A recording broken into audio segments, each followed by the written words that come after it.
पहला प्रश्न।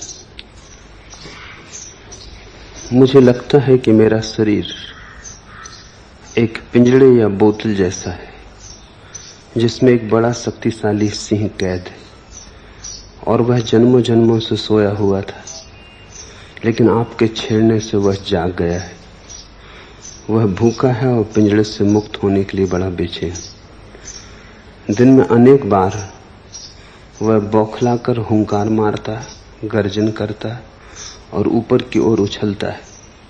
उसकी हुंकार गर्जन व ऊपर की ओर उछलने के धक्के से मेरा रोआ रोआ कँप जाता है और माथे व सिर का ऊपरी हिस्सा ऊर्जा से फटने लगता है। इसके बाद में एक अजीब नशे व मस्ती में डूब जाता हूँ।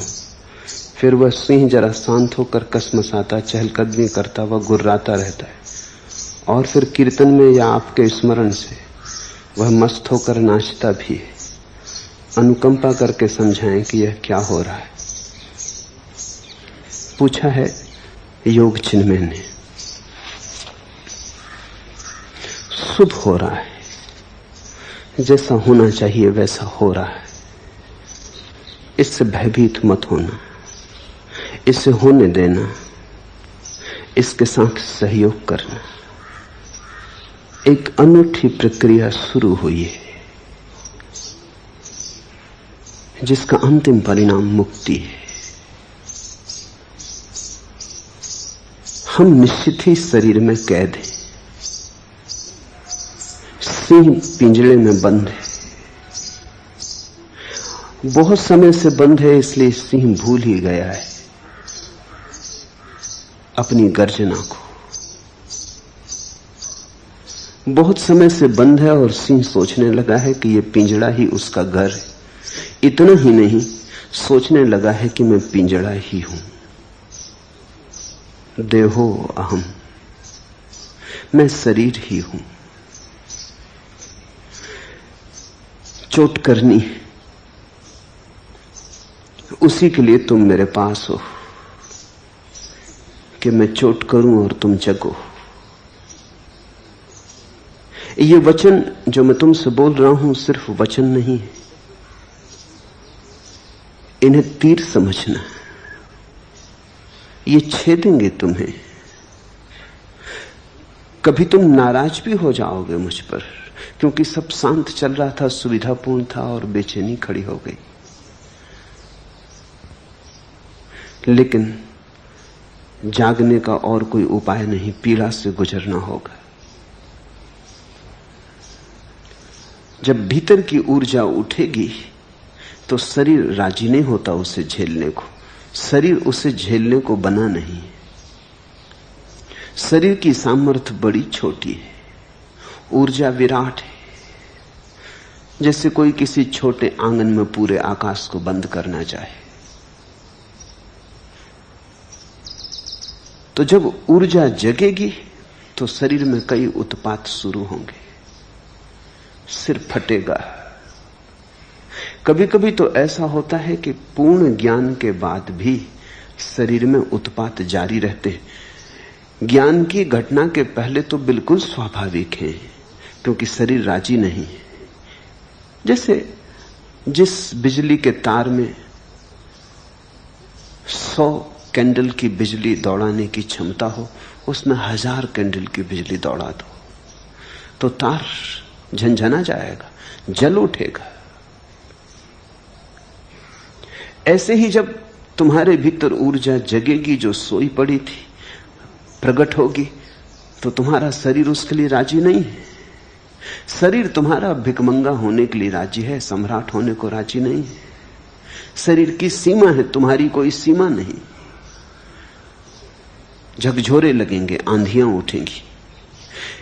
ज्ञान की घटना के पहले, समाधि के पहले तो ये झकझोरे बिल्कुल स्वाभाविक हैं। कभी कभी ऐसा भी होता है कि समाधि भी घट जाती और झकझोरे जारी रहते हैं, आंधी जारी रहती, क्योंकि शरीर राजी नहीं हो पाता।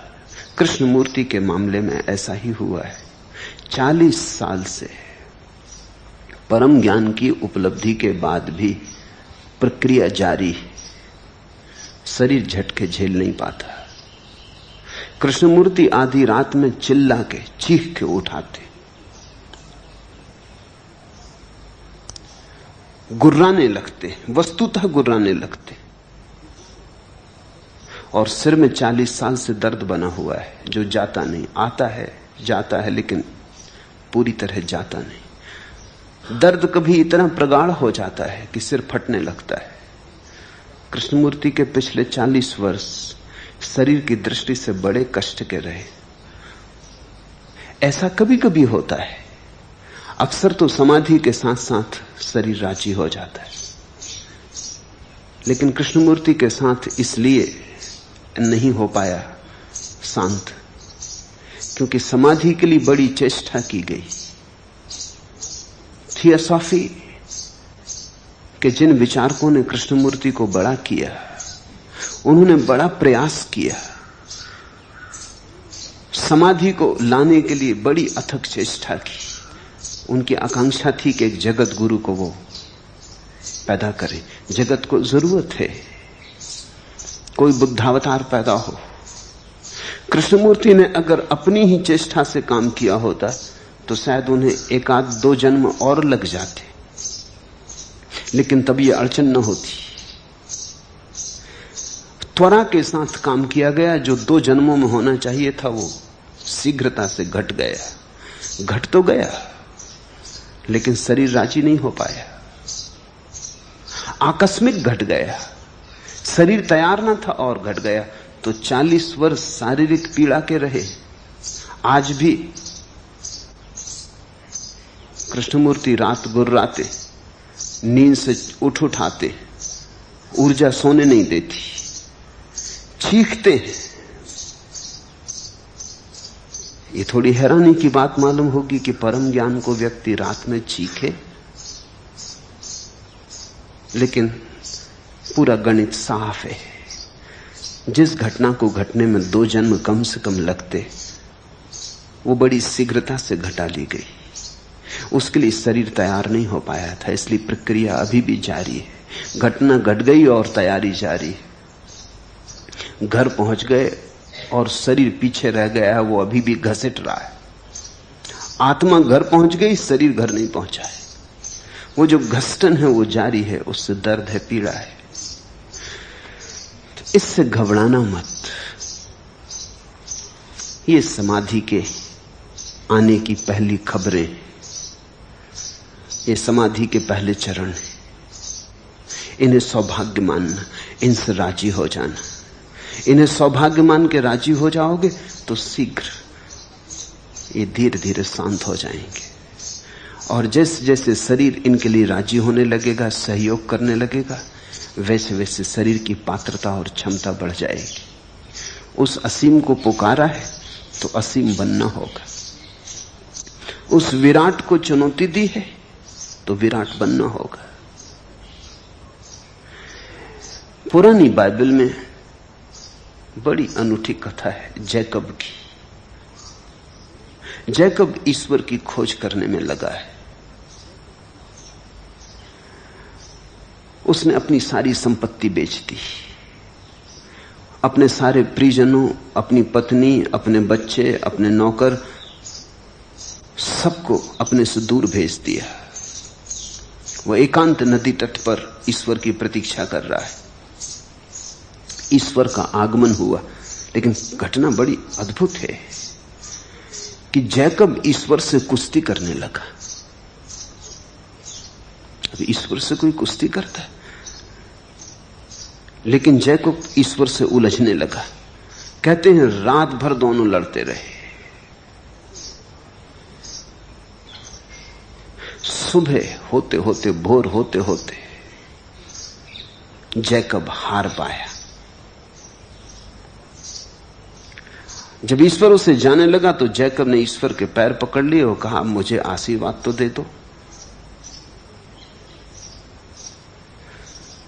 ईश्वर ने कहा, तेरा नाम क्या है? तो जैकब ने अपना नाम बताया, कहा मेरा नाम जैकब। ईश्वर ने कहा, आज से तू इज़राइल हुआ, जिस नाम से यहूदी जाने जाते। आज से तू इज़राइल, अब तू जैकब ना रहा, जैकब मर गया। जैसे मैं तुम्हारा नाम बदल देता हूं जब सन्यास देता हूं, पुराना गया। ईश्वर ने जैकब को कहा, जैकब मर गया, अब से तू इज़राइल है। यह कहानी पुरानी बाइबल में है। ऐसी कहानी कहीं भी नहीं कि कोई आदमी ईश्वर से लड़ा हो, लेकिन इस कहानी में बड़ी सच्चाई है।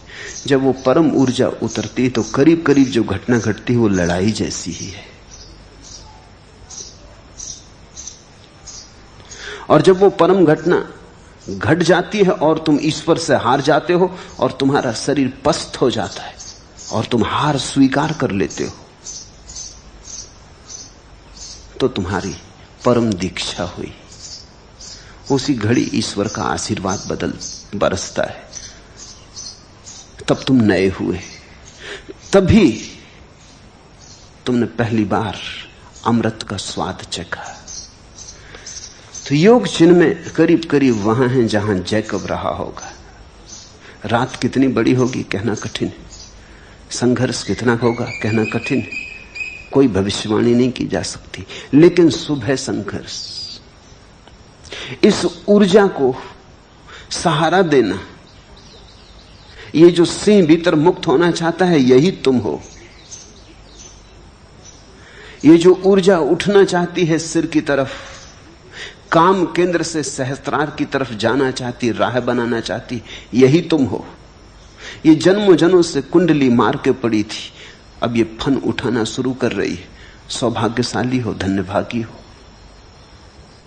इसी से परम आशीर्वाद के करीब आओगे, तुम्हारा वास्तविक रूपांतरण होगा। कृष्णमूर्ति ने अपने नोटबुक में लिखा है कि जब भी ये सिर फटता है और रात में सो नहीं पाता और चीख पुकार उठती है और कोई मेरे भीतर गुर्राता है, उसके बाद ही बड़े अनूठे अनुभव घटते हैं। उसके बाद ही बड़ी शांति उतरती, चारों तरफ वरदान की वर्षा होती, सब तरफ कमल ही कमल खिल जाते। ठीक वैसा ही चिन्मय को होना शुरू हुआ। अच्छा है। इसके बाद में एक अजीब नशे और मस्ती में डूब जाता हूं, क्योंकि जब ऊर्जा अपना संघर्ष करके ऊपर उठेगी और शरीर थोड़ा सा राजी होगा तो एक नई मस्ती आएगी। विकास हुआ, तुम थोड़े ऊपर उठे, तुमने थोड़ा अतिक्रमण किया, तुम कारागृह के थोड़े से बाहर हुए, स्वतंत्र आकाश मिला, तुम प्रफुल्लित होगे, तुम नाचोगे, तुम मगन होके नाचोगे। फिर वह सिंह शांत होकर कसमसाता, चहलकदमी करता, गुर्राता रहता और कीर्तन में या आपके स्मरण से मस्त होकर नाचता भी है। वो सिंह नाचना ही चाहता है, शरीर में जगह नहीं है नाचने लायक। नाचने को स्थान तो चाहिए, शरीर में स्थान कहां है? शरीर के बाहर ही नृत्य हो सकता है। इसलिए अगर तुम ठीक से नाचोगे तो तुम पाओगे कि तुम शरीर नहीं रहे। नाच की आखिरी गरिमा में, आखिरी ऊंचाई पर तुम शरीर के बाहर हो जाते हो। शरीर फिरकता रहता, थिरकता रहता, लेकिन तुम बाहर होते हो, तुम भीतर नहीं होते। इसलिए तुम्हें ध्यान की प्रक्रियाओं में नृत्य को अनिवार्य रूप से जोड़ दिया हूं, क्योंकि नृत्य से अद्भुत ध्यान के लिए और कोई प्रक्रिया नहीं। अगर तुम भरपूर नाच लो, अगर तुम समग्र रूप से नाच लो, तो उस नाच में तुम्हारी आत्मा शरीर के बाहर हो जाएगी। शरीर थिरकता रहेगा, लेकिन तुम अनुभव करोगे कि तुम शरीर के बाहर हो, और तब तुम्हारा असली नृत्य शुरू होगा। यहां शरीर नीचे नाचता रहेगा, तुम वहां ऊपर नाचोगे। शरीर पृथ्वी पर, तुम आकाश पर। शरीर पार्थिव में, तुम अपार्थिव में। शरीर जड़ नृत्य करेगा, तुम चैतन्य का नृत्य करोगे, तुम नटराज हो जाओगे।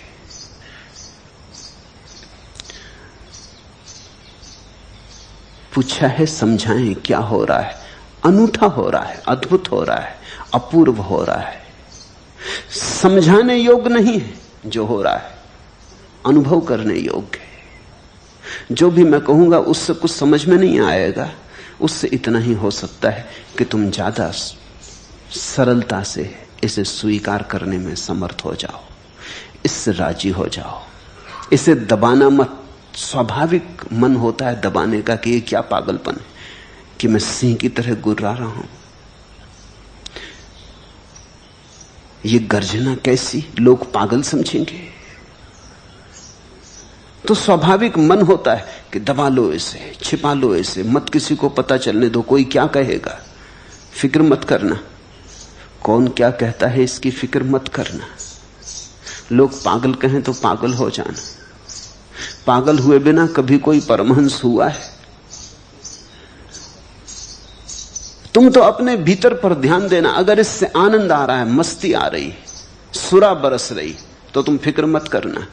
इस संसार के पास कुछ भी नहीं है इतना मूल्यवान तुम्हें देने को, इसलिए संसार से कोई सौदा मत करना।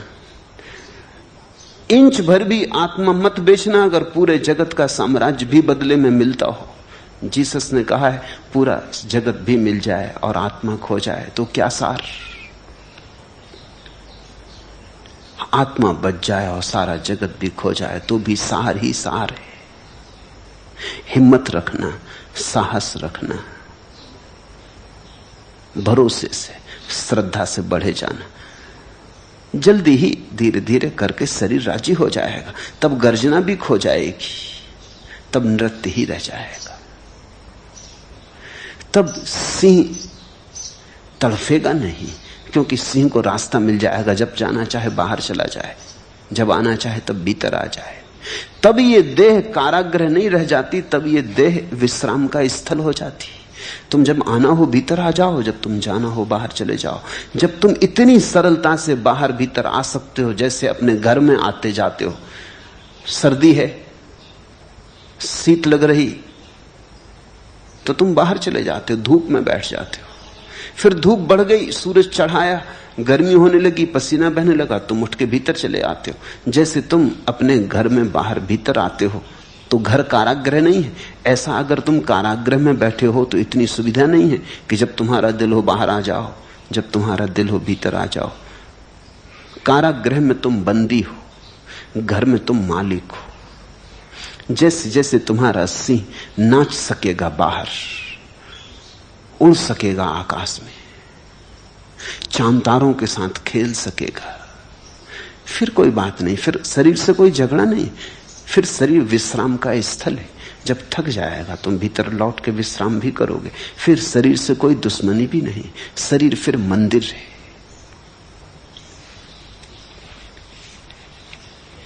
दूसरा प्रश्न, कल आपने कहा कि आप तो सदा हमारे साथ हैं, लेकिन हमारे संन्यास लेने से हम भी आपके साथ हो लेते। मुझे तो ऐसा कोई क्षण स्मरण नहीं आता जब मैंने संन्यास लिया हो। कब लिया, कहां लिया? आपने ही दिया था। मैं आप तक पहुंचा कहां हूं अभी? मुझे तब कुछ पता न था संन्यास का, और न आज ही है। तो कैसे होऊं संन्यास्त प्रभु, कैसे आऊं मैं आप तक? मेरी उतनी पात्रता कहां, मेरी उतनी श्रद्धा व समर्पण कहां?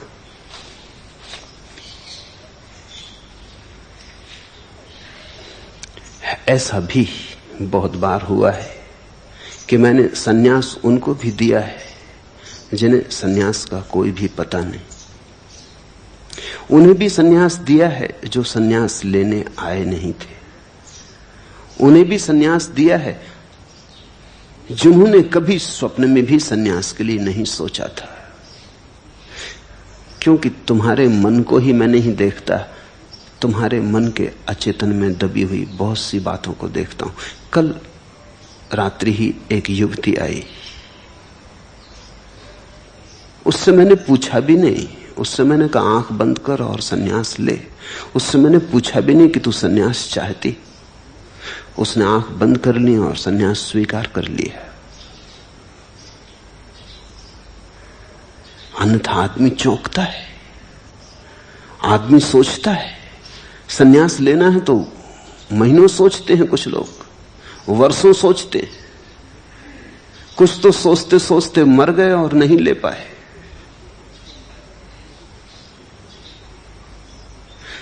उसने चुपचाप स्वीकार कर लिया।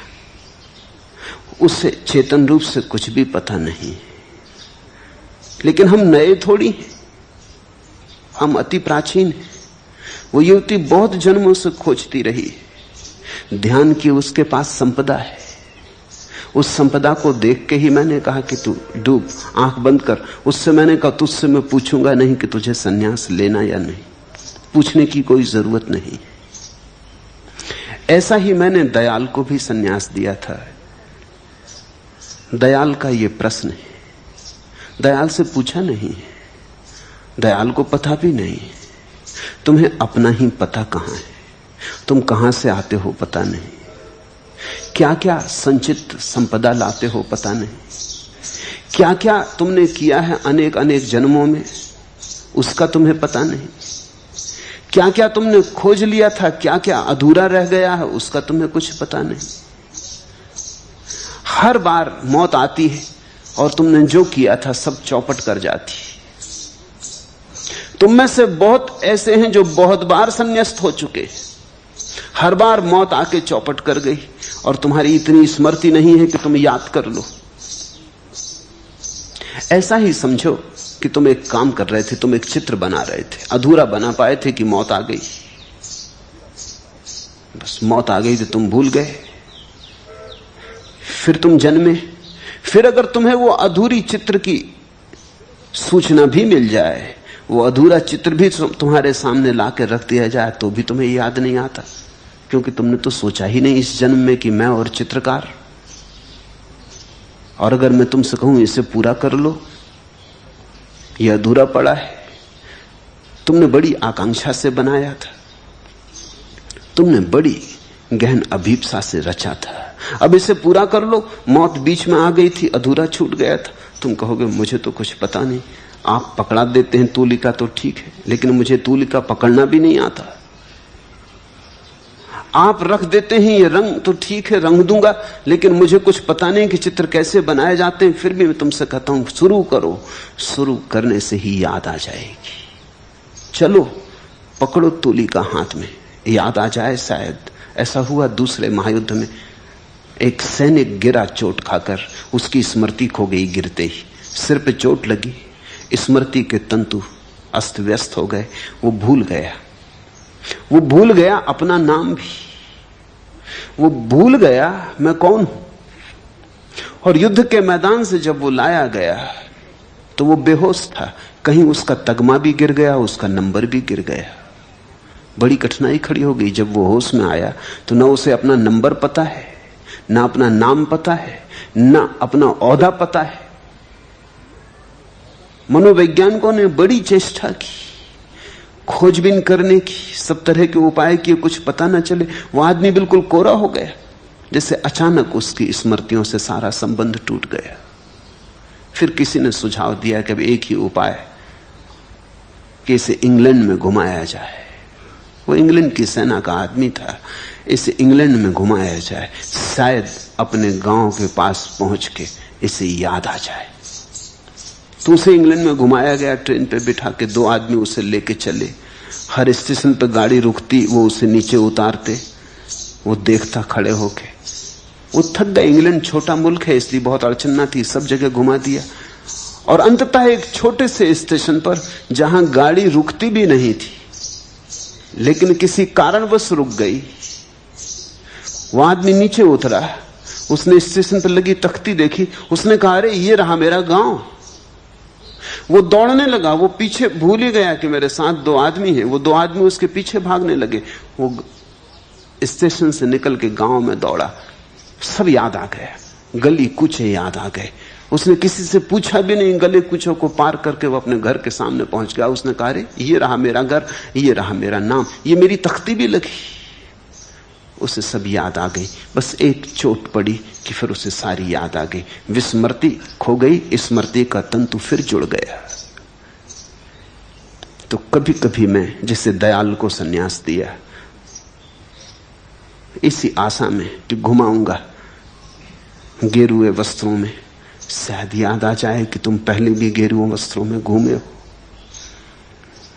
कि कहूंगा नाचो, शायद नाचते नाचते किसी दिन उस मनो अवस्था में पहुंच जाओ जहां तुम्हें अतीत जन्मों के नृत्य याद आ जाएं। कहूंगा ध्यान करो,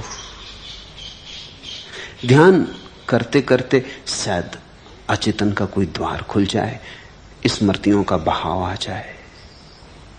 इसलिए तो बोले चला जाता हूं, कभी गीता पर, कभी अष्टावक्र पर, कभी जरथुस्त्र पर, कभी बुद्ध पर, कभी जीसस पर, कभी कृष्ण पर। न मालूम कौन सा शब्द तुम्हारे भीतर गूंज बना दे, न मालूम कौन सा शब्द तुम्हारे भीतर कुंजी बन जाए, न मालूम कौन सा शब्द तुम्हें जगा दे तुम्हारी नींद से। सब उपाय किए चला जाता हूं, कोशिश सिर्फ इतनी है कि किसी तरह मृत्युओं ने जो बीच बीच में आके तोड़ दिया है और तुम्हारा जीवन अस्त व्यस्त हो गया है, उसमें एक सिलसिला पैदा हो जाए, उसमें एक तांता आ जाए, एक रास्ता आ जाए। बस एक रास्ता आते ही तुम्हारी नियति करीब आने लगेगी। तुमने घर तो बहुत बार बनाया, अधूरा अधूरा छूट गया। इसलिए दयाल ठीक ही कहता है कि मुझे तो ऐसा कोई क्षण स्मरण नहीं आता जब मैंने संन्यास लिया हो। उसने लिया भी नहीं, मैंने दिया है। कब लिया, कहां लिया? आपने ही दिया था। मैं आप तक पहुंचा कहां हूं अभी? मुझ तक तो तुम तभी पहुंचोगे जब तुम तक पहुंच जाओगे। मुझ तक पहुंचने का और कोई उपाय भी नहीं। अपने तक पहुंच जाओ कि मुझ तक पहुंच गए। स्वयं को जान लो तो मुझे जान लिया। मेरे पास आने के लिए बाहर की कोई यात्रा नहीं करनी, अंतरतम और अंतरतम में उतर जाना है। न मुझे तब कुछ पता था सन्यास का और न आज ही पता है, होगा शीघ्र ही पता होगा। न तब पता था न आज पता है, ये सच। लेकिन ये मनोदशा अच्छी कि तुम सोचते हो, जानते हो कि तुम्हें पता नहीं। दुर्भाग्य तो उनका है जिनको पता नहीं और सोचते हैं कि पता है। तुम तो ठीक स्थिति में हो। यही तो निर्दोष चित्त की बात है कि मुझे पता नहीं। तो तुम खाली हो, तो तुम्हें भरा जा सकता है। कुछ हैं जिन्हें कुछ भी पता नहीं है और बहुत है उनकी संख्या, लेकिन सोचते हैं उन्हें पता है। इसी भ्रांति के कारण पता हो सकता है उससे भी वंचित रह जाते हैं। ज्ञान रोक लेता है ज्ञान तक जाने से। अगर तुम्हें पता है कि मैं अज्ञानी हूं तो तुम ठीक दिशा में हो। ऐसी निर्दोष चित्तता में ही ज्ञान की परम घटना घटती। जानना कि मैं नहीं जानता हूं, जानने की तरफ पहला कदम है। मेरी पात्रता कहां, मेरी उतनी श्रद्धा और समर्पण कहां? ये पात्र व्यक्ति के हृदय में ही भाव उठता है कि मेरी पात्रता कहां। अपात्र तो समझते हैं, हम जैसा सुपात्र कहां। ये विनम्र भाव ही तो पात्रता है कि मेरी पात्रता कहां, कि मेरा समर्पण कहां, कि मेरी श्रद्धा कहां। यही तो श्रद्धा की सूचना है। बीज मौजूद है, बस समय की प्रतीक्षा है। ठीक अनुकूल समय पर, ठीक अनुकूल ऋतु में अंकुरण होगा, क्रांति घटेगी। और ये यात्रा तो अनूठी यात्रा है। ये यात्रा तो अपरिचित अज्ञेय की यात्रा है। मुसलसल खामोशी की ये पर्दापोशी, अबस है कि अब राजदां हो गए हम। सुकून खो दिया हमने तेरे जुनू में, तेरे गम में 16 बजा हो गए हम। हुए इस तरह खम जमानों के हाथों, कभी तीर थे अब कमा हो गए हम। न रहबर न कोई रफीके सफर है, ये किस रास्ते पर रवां हो गए हम।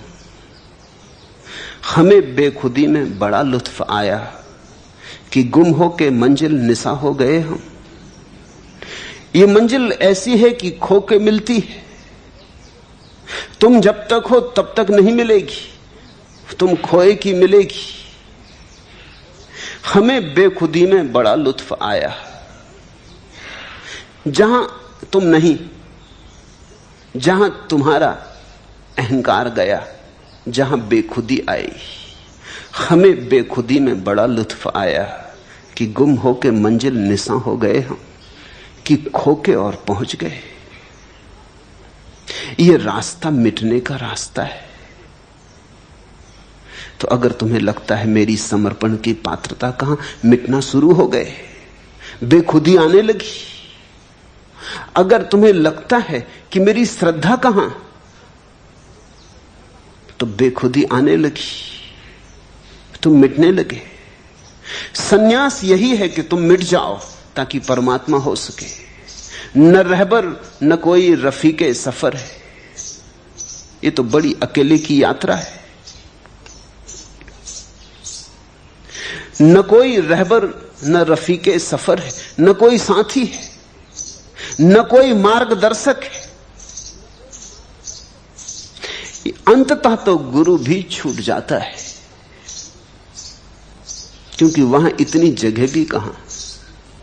प्रेम गली अति सांकरी, तामे दो न समा है। वहां इतनी जगह कहां कि तीन बन सके, दो भी नहीं बनते। तो शिष्य हो, गुरु हो, परमात्मा हो, तो तीन हो गए। वहां तो दो भी नहीं बनते, तो वहां गुरु भी छूट जाता है, वहां तुम भी छूट जाते, वहां परमात्मा ही बचता है। न रहबर न कोई रफीके सफर है।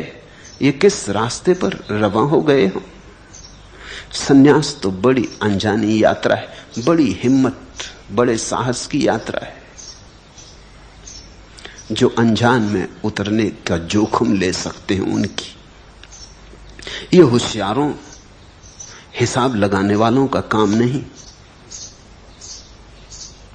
ये कोई गणित नहीं है, ये तो प्रेम की छलांग है।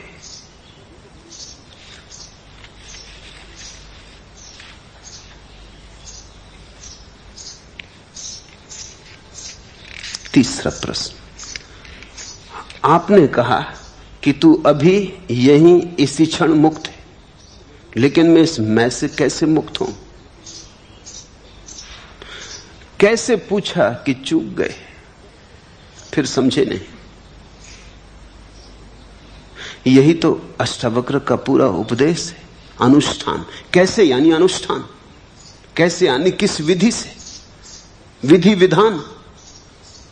कैसे पूछा कि चूक गए, फिर अष्टावक्र समझ में नहीं आएंगे। फिर तुम पतंजलि के दरवाजे पर खटखटाओ, फिर वो बताएंगे कैसे। अगर कैसे में बहुत जिद है तो पतंजलि तुम्हारे लिए मार्ग होंगे। वो तुम्हें बहुत सा बताएंगे कि करो यम, नियम, संयम, प्राणायाम, प्रत्याहार, धारणा, ध्यान, समाधि। वो इतना फैलाएंगे कि तुम भी कहोगे महाराज थोड़ा कम, कोई सरल तरकीब बता दे। ये तो बहुत बड़ा हो गया, इसमें तो जन्मों लग जाएंगे। अधिक योगी तो यम ही साधते रहते हैं, नियम तक भी नहीं पहुंच पाते। अधिक योगी तो आसन ही साधते साधते मर जाते हैं। कहां धारणा, कहां ध्यान। आसन ही इतने हैं, और आसन की ही साधना पूरी हो जाए तो कठिन मालूम होती। बहुत खोज करने वाले ज्यादा से ज्यादा धारणा तक पहुंच पाते, और घटना तो समाधि में घटेगी। और समाधि को भी पतंजलि दो में बांट देते, सविकल्प समाधि, निर्विकल्प समाधि। वो बांटते चले जाते हैं, सीढ़ियां बनाते चले जाते। वो जमीन से लेकर आकाश तक सीढ़ियां लगा देते। अगर तुम्हें कैसे में रुचि है, अनुष्ठान में, तो फिर तुम पतंजलि से पूछो। हालांकि आखिर में पतंजलि भी कहते हैं कि अब सब छोड़ो, बहुत हो गया करना। मगर कुछ लोग हैं जो बिना किए नहीं छोड़ सकते, तो करना पड़ेगा।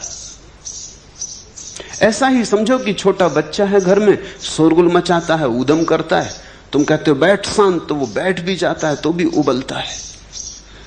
हाथ पैर उसके कप रहे हैं, सिर हिला रहा है, वो कुछ करना चाहता है, उसके पास ऊर्जा है। ये कोई ढंग नहीं है उसको बिठाने का, ये तो खतरा है, इसमें तो विस्फोट होगा, इसमें तो वो कुछ ना कुछ करेगा। बेहतर तो ये है उससे कहो कि जा दौड़ के जरा घर के 7 चक्कर लगा, फिर वो खुद ही हाँपते हुए आके शांत बैठ जाएगा। फिर तुम्हें कहना ना पड़ेगा शांत हो जाए। उसी कुर्सी पे शांत होकर बैठ जाएगा जिस पे पहले शांत नहीं बैठ पाता था। पतंजलि उनके लिए हैं जो सीधे शांत नहीं हो सकते। वो कहते हैं 7 चक्कर लगाओ, दौड़ धूप कर लो, काफी, शरीर को आड़ा तिरछा करो, शीर्षासन करो, ऐसा करो वैसा करो, कर करके आखिर एक दिन तुम पूछते हो कि महाराज अब करने से थक गए। वो कहते हैं ये अगर तुम पहले ही कह देते तो हम भी बचते, तुम भी बचते। अब तुम शांत होकर बैठ जाओ। आदमी करना चाहता है क्योंकि बिना किए तुम्हारे तर्क में नहीं बैठता कि बिना किए कुछ हो सकता है। अष्टावक्र तुम्हारे तर्क के बाहर है। अष्टावक्र तो कहते हैं तुम मुक्त हो, तुम फिर गलत समझे, तुम कहते हो तू अभी मुक्त, यही मुक्त, लेकिन मैं इस मैं से कैसे मुक्त हूं। अष्टावक्र ये कहते हैं ये कैसे की बात ही तब है जब कोई मान ले कि मैं अमुक्त हूं। तो तुमने एक बात तो मान ही ली पहले ही कि मैं बंधन में हूं, अब कैसे मुक्त हूं। अष्टावक्र कहते हैं बंधन नहीं है, भ्रांति है बंधन की। तुम फिर कहोगे इस भ्रांति से कैसे मुक्त हो, तो भी तुम्हें समझ में ना आया, क्योंकि भ्रांति का अर्थ ही होता है कि नहीं है, मुक्त क्या होना है, देखते ही जागते ही मुक्त हो।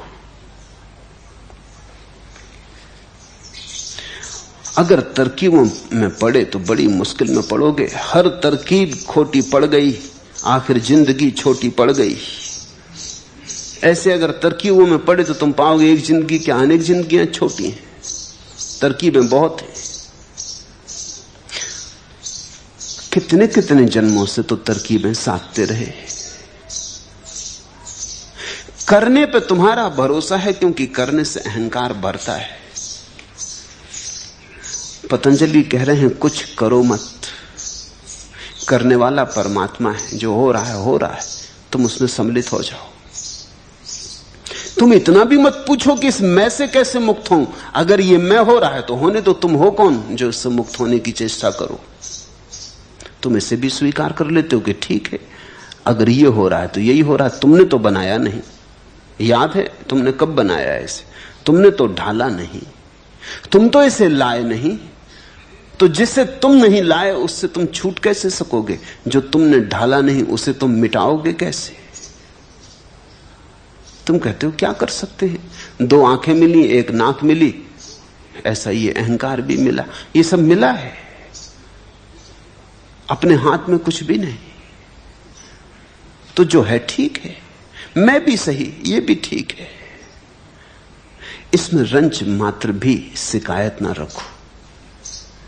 उस बेशिकायत की भाव दशा में, उस परम स्वीकार में तुम अचानक पाओगे गया मैं, क्योंकि मैं बनता ही कर्ता से है। जब तुम कुछ करते हो तो मैं बनता है।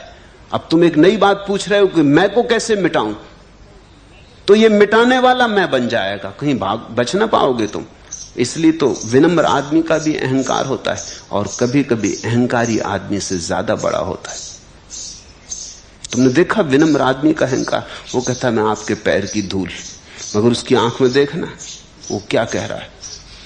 अगर तुम कहो कि आप बिल्कुल ठीक कह रहे हैं, हमको तो पहले से पता था कि आप पैर की धूल हैं, तो झगड़ने को खड़ा हो जाएगा। वो ये कह नहीं रहा है कि आप भी इसको मान लो, वो तो ये कह रहा है कि आप कहो कि आप जैसा विनम्र आदमी, दर्शन हो गए, बड़ी कृपा। वो ये कह रहा है कि आप खंडन करो कि आप और पैर की धूल, आप तो स्वर्ण शिखर है, आप तो मंदिर के कलश है। जैसे जैसे तुम कहोगे ऊंचा, वो कहेगा कि नहीं मैं बिल्कुल पैर की धूल। लेकिन जब कोई कहे कि मैं पैर की धूल हूं, तुम अगर स्वीकार कर लो कि आप बिल्कुल ठीक कह रहे हैं, सभी ऐसा मानते हैं कि आप बिल्कुल पैर की धूल हैं, तो वो आदमी फिर तुम्हारी तरफ कभी देखेगा भी नहीं। वो विनम्रता नहीं थी, वो नया अहंकार का रंग था। अहंकार ने नए वस्त्र ओढ़े थे, विनम्रता के वस्त्र ओढ़े थे। तो तुम अगर मैं से छूटने की कोशिश किए तो ये जो छूटने वाला है ये एक नए मैं को निर्मित कर लेगा। आदमी पैरहन बदलता है, कपड़े बदल लिए, मगर तुम तो वही रहोगे। अष्टावक्र की बात समझने की कोशिश करो, जल्दी मत करो कि क्या करें, कैसे अहंकार से छुटकारा हो। करने की जल्दी मत करो, थोड़ा समझने के लिए विश्राम लो। अष्टावक्र ये कह रहे हैं कि मैं बनता कैसे है ये समझ लो। करने से बनता है, चेष्टा से बनता है, यत्न से बनता है, सफलता से बनता है। तो तुम जहां भी यत्न करोगे वहीं बन जाएगा। तो फिर एक बात साफ हो गई कि अगर अहंकार से मुक्त होना है तो यत्न मत करो, चेष्टा मत करो, जो है उसे वैसा ही स्वीकार कर लो। उसी स्वीकार में तुम पाओगे अहंकार ऐसे मिट गया जैसे कभी था ही नहीं, क्योंकि उसको जो ऊर्जा देने वाला तत्व था वो खिसक गया, बुनियाद गिर गई, भवन ज्यादा देर ना खड़ा रहेगा। और अगर कर्ता का भाव गिर जाए तो जीवन की सारी बीमारियां गिर जाती हैं, अन्यथा जीवन में बड़े जाल हैं। धन की दौड़ भी कर्ता की दौड़ है, पद की दौड़ भी कर्ता की दौड़ है, प्रतिष्ठा की दौड़ भी कर्ता की दौड़ है। तुम दुनिया को कुछ करके दिखाना चाहते हो। मेरे पास कई लोग आ जाते हैं, वो कहते हैं कि ऐसा कुछ मार्ग दें कि दुनिया में कुछ करके दिखा जाएं। क्या करके दिखाना चाहते हो? कि नहीं, वो कहते हैं कि नाम रह जाए, हम तो चले जाएंगे लेकिन नाम रह जाए। नाम रहने से क्या प्रयोजन है? तुम्हारे नाम में और किसी की कोई उत्सुकता नहीं सिवाय तुम्हारे। जब तुम ही चले गए कौन फिक्र करता है? जब तुम ही ना बचोगे तो तुम्हारा नाम क्या खाक बचेगा? तुम ना बचे जीवंत तो नाम तो केवल तख्ती थी, वो क्या खाक बचेगा?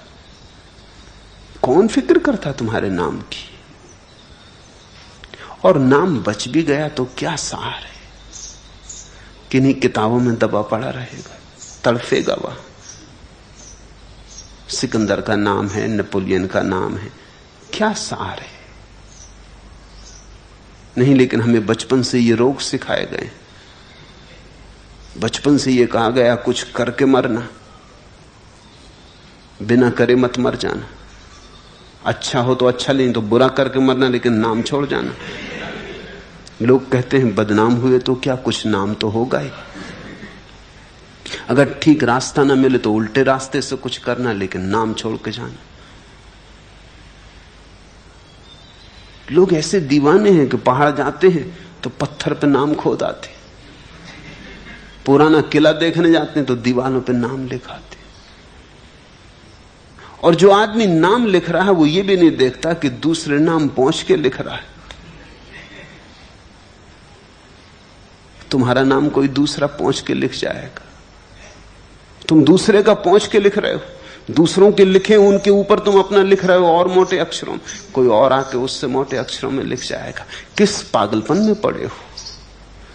अलबेले अरमानों ने सपनों के बुने हैं जाल कई, एक चमक लेकर उठे हैं जज्बाते पामाल कई। रूप की मस्ती, प्यार का नशा, नाम की अजमत, जर का गुरूर, धरती पर इंसान के लिए हैं फैले माया जाल कई। अपनी अपनी किस्मत है और अपनी अपनी फितरत है, खुशियों से पामाल कई हैं, गम से माला माल कई। इंसानों का काल पड़ा है, वक्त कड़ा है दुनिया पर, ऐसे कड़े का वक्त पड़े थे, यूं तो पड़े हैं काल कई। दिल की दौलत कम मिलती है, दौलत तो मिलती है बहुत। दिल उनके मुफलिस थे, हमने देखे अहले माल कई। कितने मंजर पिन्हा है मधोसी की गहराई में, होश का आलम एक मगर मधोसी के पाताल कई। कितने मंजर पिन्हा है मधोसी की गहराई में।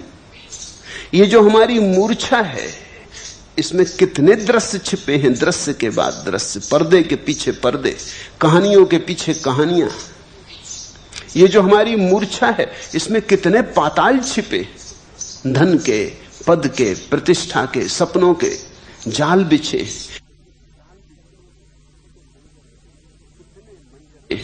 कितने मंजर पिन्हा है मधोसी की गहराई में, होश का आलम एक मगर मधोसी के पाताल कई।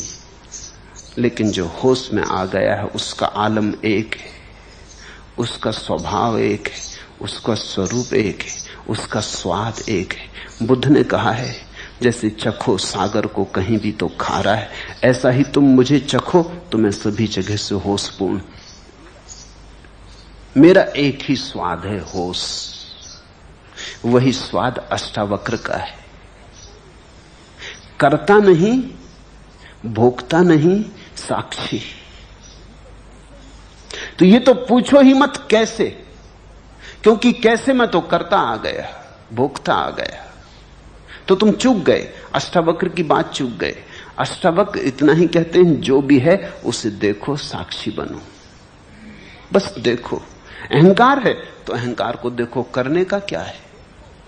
सिर्फ देखो, और देखने से क्रांति घटित होती है। तुम समझे बात थोड़ी जटिल है, लेकिन जटिल इतनी नहीं कि समझ में ना आए, बात सीधी साफ भी है। अष्टावक्र कह रहे हैं कि तुम सिर्फ देखो, तो देखने में करता तो रह नहीं जाता है, मात्र साक्षी रह जाते हो। करता हटा कि कर्ता से जिन जिन चीजों को रस मिलता था, बल मिलता था, वो सब गिर जाएंगी। बिना कर्ता के धन की दौड़ कहां, पद की दौड़ कहां, बिना कर्ता के अहंकार कहां, वे सब अपने आप गिरने लगेंगे।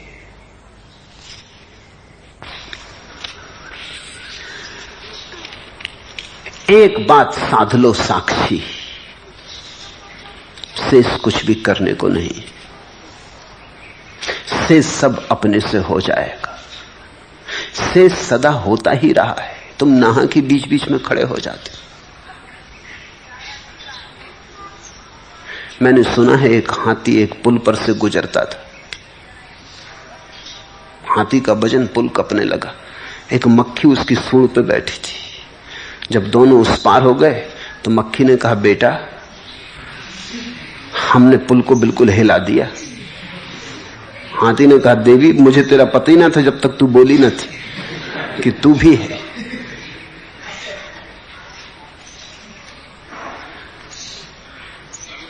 ये तुम जो सोच रहे हो तुमने पुल को हिला दिया, ये तुम नहीं हो, ये जीवन ऊर्जा है।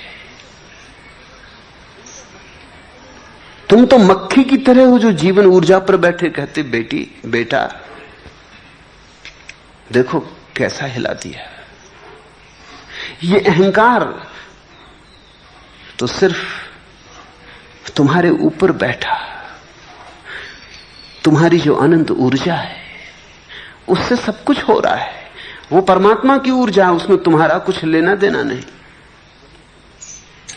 वही तुम में श्वास लेता, वही तुम में जागता, वही तुम में सोता। तुम बीच में ही अकड़ ले लेते हो। इतना जरूर है कि तुम जब अकड़ लेते हो तो वो बाधा नहीं डालता। हाथी ने तो कम से कम बाधा डाली। हाथी ने कहा कि देवी मुझे पता ही ना था कि तू भी मेरे ऊपर बैठी। इतना तो कम से कम हाथी ने कहा। परमात्मा इतना भी नहीं कहता। परमात्मा परम मौन है। तुम अकड़ते हो तो अकड़ लेने देता है, तुम उसके कर्त्य पर अपना दावा करते हो तो कर लेने देता है। जो तुमने किया ही नहीं है उसको भी तुम कहते हो मैं कर रहा हूं, तो भी वो बीच में आके नहीं कहता कि नहीं तुम नहीं, मैं कर रहा हूं, क्योंकि उसके पास तो कोई मैं है नहीं। तो कैसे तुमसे कहे कि मैं कर रहा हूं?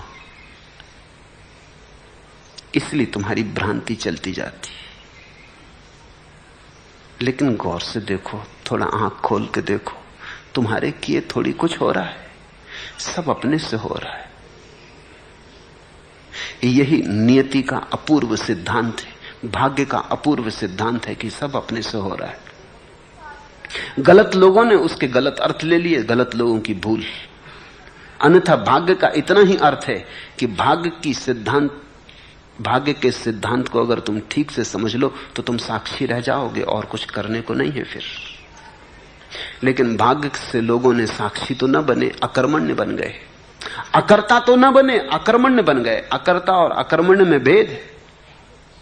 अकर्मण्य तो काहिल है, सुस्त है, मुर्दा है। अकर्ता ऊर्जा से भरा है। सिर्फ इतना नहीं कहता कि मैं कर रहा हूं, परमात्मा कर रहा है, मैं तो सिर्फ देख रहा हूं, ये लीला हो रही, मैं देख रहा हूं। आदमी बहुत बेईमान है, सुंदरतम सत्यों का भी बड़ा कुरूपतम उपयोग करता है। भाग बड़ा सुंदर सत्य है, उसका केवल इतना ही अर्थ है कि सब हो रहा है, तुम्हारे किए कुछ नहीं हो रहा है, सब नियत है। जो होना है होगा, जो होना है होता है, जो हुआ है होना था। तुम किनारे बैठ के शांति से देख सकते हो लीला, कोई तुम्हें बीच में उछल कूद करने की जरूरत नहीं। तुम्हारे आगे पीछे दौड़ने से कुछ भी फर्क नहीं पड़ रहा है। जो होना है वही हो रहा है, जो होना है वही होगा। फिर तुम साक्षी हो जाते हो।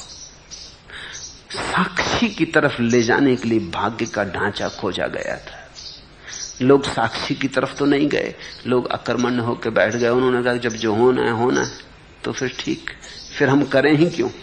अभी भी धारणा यही रही कि हमारे करने का कोई बल है, हम करें ही क्यों। पहले कहते थे हम करके दिखाएंगे, अब कहते हैं करने में सार क्या। मगर कर्ता का भाव ना गया, वो अपनी जगह खड़ा हुआ है। अष्टावक्र को अगर तुम समझो तो कोई विधि नहीं है, कोई अनुष्ठान नहीं है। अष्टावक्र कहते हैं अनुष्ठान ही बंधन है, विधि ही बंधन है, करना ही बंधन है।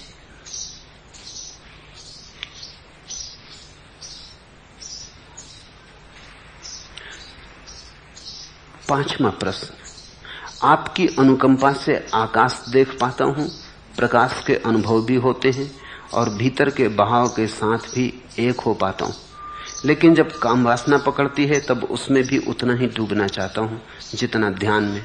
कृपया बताएं यह मेरी कैसी स्थिति।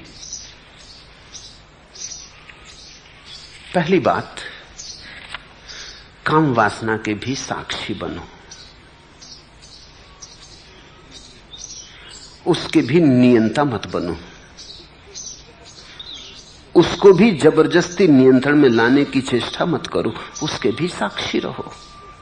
जैसे और सब चीजों के साक्षी हो वैसे ही काम वासना के भी साक्षी रहो। कठिन है क्योंकि सदियों से तुम्हें सिखाया गया कि काम वासना पाप है। उस पाप की धारणा मन में बैठी। इस जगत में पाप है ही नहीं, बस परमात्मा है। ये धारणा छोड़ो। ये जगत में एक ही है रूप समाया सब में, वो परमात्मा है। क्षुद्र से क्षुद्र में वही, विराट से विराट में वही, निम्न में वही, श्रेष्ठ में वही। काम वासना में भी वही है और समाधि में भी वही है। यहां पाप कुछ है ही नहीं। इसका यह अर्थ नहीं कि मैं ये कह रहा हूं तुम काम वासना में ही अटके रह जाओ। मैं सिर्फ इतना कह रहा हूं उसे भी तुम परमात्मा का ही एक रूप समझो। और भी रूप है, शायद काम वासना पहली सीढ़ी है उसके रूप की। थोड़ा सा स्वाद समाधि का काम वासना में फलित होता है, इसलिए इतना रस है। जब और बड़ी समाधि घटने लगेगी तो वो रस अपने से खो जाएगा। जिन मित्र ने पूछा है कि ध्यान में लीन होता हूं, भीतर के बहाव के साथ एक हो पाता हूं, काम वासना पकड़ती तब उसमें भी उतना ही डूबना चाहता हूं। डूबो, रोकने की कोई जरूरत नहीं है। बस डूबते डूबते साक्षी बने रहना, देखते रहना कि डुबकी लग रही, देखते रहना कि काम वासना ने घेरा। असल में काम वासना शब्द ही निंदा ले आता है मन में। ऐसा कहना परमात्मा के एक ढंग ने घेरा, ये परमात्मा की ऊर्जा ने घेरा, ये परमात्मा की प्रकृति ने घेरा, परमात्मा की माया ने घेरा। लेकिन काम वासना शब्द का उपयोग करते ही पुराने सहयोग संबंध शब्द के साथ गलत है। ऐसा लगता है पाप हुआ, साक्षी रहना मुश्किल हो जाता है। या तो मूर्छित हो जाओ और या नियंता हो जाओ। साक्षी होना ना तो मूर्छित होना है और ना नियंता होना है, दोनों के मध्य में खड़ा होना। एक तरफ गिरो कुआं, एक तरफ गिरो खाई, बीच में रह जाओ तो सधे, तो समाधि। ये दोनों आसान है। काम वासना में मूर्छित हो जाना बिल्कुल आसान है, बिल्कुल भूल जाना कि क्या हो रहा है, नशे में हो जाना आसान है। काम वासना को नियंत्रण कर लेना, जबरदस्ती रोक लेना, संभाल लेना, वो भी आसान है। मगर दोनों में ही तुम चूक रहे हो। व्यभिचारी भी चूक रहा है, ब्रह्मचारी भी चूक रहा है। वास्तविक ब्रह्मचर्य तो तब घटित होता है जब तुम दोनों के मध्य में खड़े हो, जब तुम सिर्फ देख रहे हो। तब तुम पाओगे कि काम वासना भी शरीर में ही उठी और शरीर में ही गूंजी, मन में थोड़ी छाया पड़ी और विदा हो गई। तुम तो दूर खड़े रहे, तुम में कैसी काम वासना, तुम में वासना हो ही कैसे सकती है? तुम तो दृष्टा मात्र हो।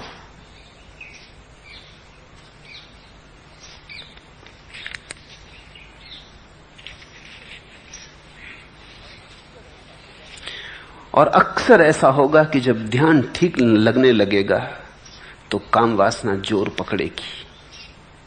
ये तुम समझ लो, क्योंकि अधिक लोगों को ऐसा होगा। ध्यान जब ठीक लगने लगेगा तो तुम्हारे जीवन में एक विश्राम आएगा, तनाव कम होगा। तो जन्मों जन्मों से तुमने जो जबरदस्ती की थी काम वासना के साथ, जो दमन किया था, वो हटेगा। तो दबी दबाई वासना तेज ज्वाला की तरह उठेगी। इसलिए ध्यान के साथ अगर काम वासना उठे तो घबराना मत। ये ठीक लक्षण है कि ध्यान ठीक जा रहा है, ध्यान काम कर रहा है। ध्यान तुम्हारे तनाव हटा रहा है, नियंत्रण हटा रहा है, तुम्हारा दमन हटा रहा है। ध्यान तुम्हें सहज प्रकृति की तरफ ला रहा है। पहले ध्यान तुम्हें प्रकृतिस्थ करेगा और फिर परमात्मा तक ले जाएगा, क्योंकि जो अभी नैसर्गिक नहीं है उसका स्वाभाविक होना असंभव है। जो अभी प्रकृति के साथ भी नहीं है वो परमात्मा के साथ नहीं हो सकता। तो ध्यान पहले तुम्हें प्रकृति के साथ ले जाएगा, फिर तुम्हें परमात्मा के साथ ले जाएगा। प्रकृति परमात्मा का बाह्य आवरण है।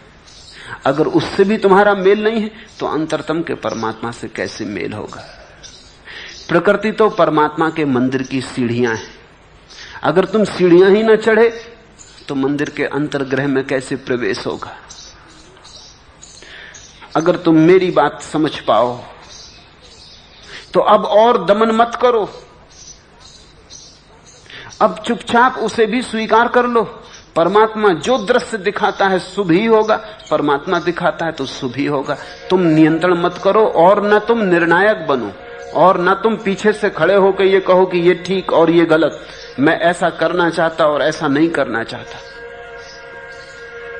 तुम सिर्फ देखो।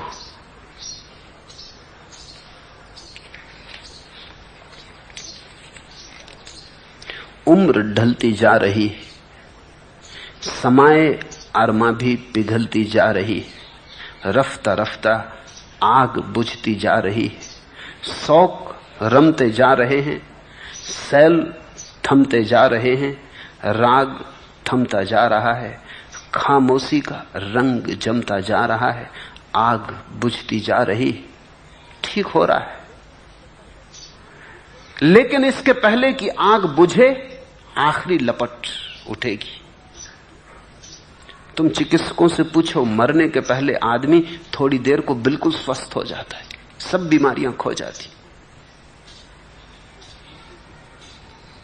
जो मुर्दे की तरह बिस्तर पे पड़ा था उठ के बैठ जाता है, आंख खोल देता है, ताजा मालूम पड़ता है।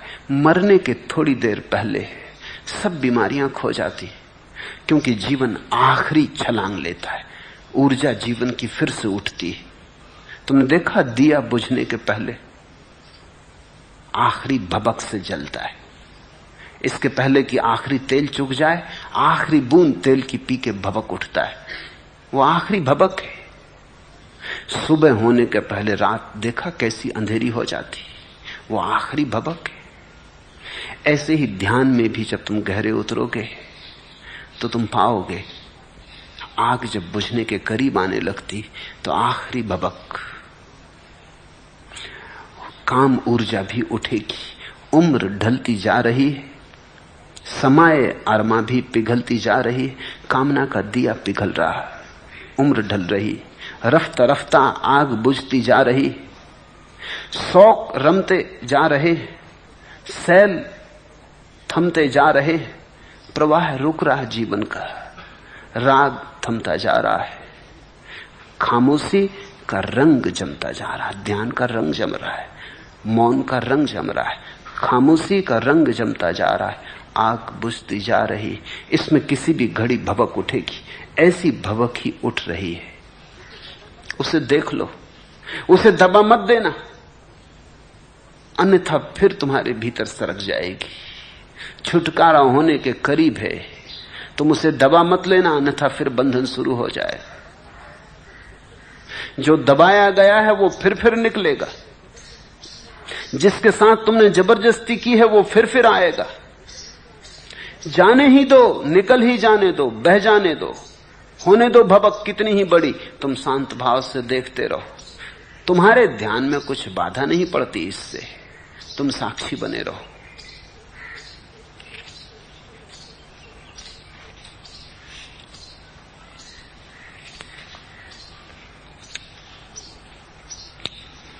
छठवां प्रश्न, आपने कहा कि किसी भी बंधन में मत पड़ो, शांत और सुखी हो जाओ, तो क्या सन्यास भी एक बंधन नहीं है? और क्या विधि उपाय व प्रक्रिया भी बंधन नहीं है? कृपया समझाएं। अगर बात समझ में आ गई तो पूछो ही मत, अगर पूछते हो तो बात समझ में आई नहीं। अगर बात समझ में आ गई मेरी कि किसी बंधन में मत पड़ो, शांत और सुखी हो जाओ, तो समझते से ही तुम सुखी और शांत हो जाओगे। फिर ये प्रश्न कहां? सुखी और शांत आदमी प्रश्न पूछता है। सब प्रश्न अशांति से उठते, दुख से उठते, पीड़ा से उठते। अगर तुम अभी भी प्रश्न पूछ रहे हो तो तुम शांत अभी भी हुए नहीं, सन्यास की जरूरत पड़ेगी। अगर शांत तुम हो जाओ तो क्या जरूरत सन्यास की? सन्यास हो गया। लेकिन अपने को धोखा मत दे लेना, सन्यास लेने की हिम्मत ना हो, अष्टावक्र का सहारा मत ले लेना। हां, अगर शांत हो गए हो तो कोई सन्यास की जरूरत नहीं। शांति की खोज में ही तो आदमी सन्यास लेता है। अगर तुम सुखी हो गए, समझते ही सुखी हो गए, अगर जनक जैसे पात्र हो तो बात खत्म हो गई।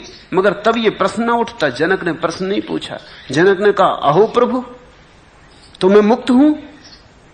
आश्चर्य कि अब तक कैसे माया मोह में पड़ा रहा। तुम अगर जनक जैसे पात्र होते तो तुम कहते, धन्य, तो मैं मुक्त हूं, तो अब तक कैसे माया मोह में पड़ा रहा। तुम ये प्रश्न पूछते ही नहीं। मामला ऐसा है कि सन्यास लेने की कामना मन में, हिम्मत नहीं है। अष्टावक्र को सुनकर तुमने सोचा ये अच्छा हुआ कि सन्यास में बंधन है, कोई पढ़ने की जरूरत नहीं। और दूसरे बंधन छोड़ोगे कि सिर्फ सन्यास का ही बंधन छोड़ोगे? और सन्यासी तुम अभी हो ही नहीं तो उसे छोड़ने का कोई उपाय नहीं जो तुम्हारे पास ही नहीं। और बंधन क्या क्या छोड़ोगे? पत्नी छोड़ोगे, घर छोड़ोगे, धन छोड़ोगे, पद छोड़ोगे, मन छोड़ोगे, कर्ता छोड़ोगे, अहंकार भाव छोड़ोगे, और क्या क्या छोड़ोगे जो तुम्हारे पास है। निश्चित जो तुम्हारे पास है वही तुम छोड़ सकते हो। ये तो सन्यासियों को पूछने दो जो सन्यासी हो गए, तुम तो अभी सन्यासी हुए नहीं। ये तो सन्यासी पूछे कि क्या आप छोड़ दें सन्यास, तो समझ में आता है उसके पास सन्यास है, तुम्हारे पास है ही नहीं। जो तुम्हारे पास नहीं उसे तुम छोड़ोगे कैसे? जो तुम्हारे पास है वही पूछो। गृहस्थी छोड़ दें ये पूछो।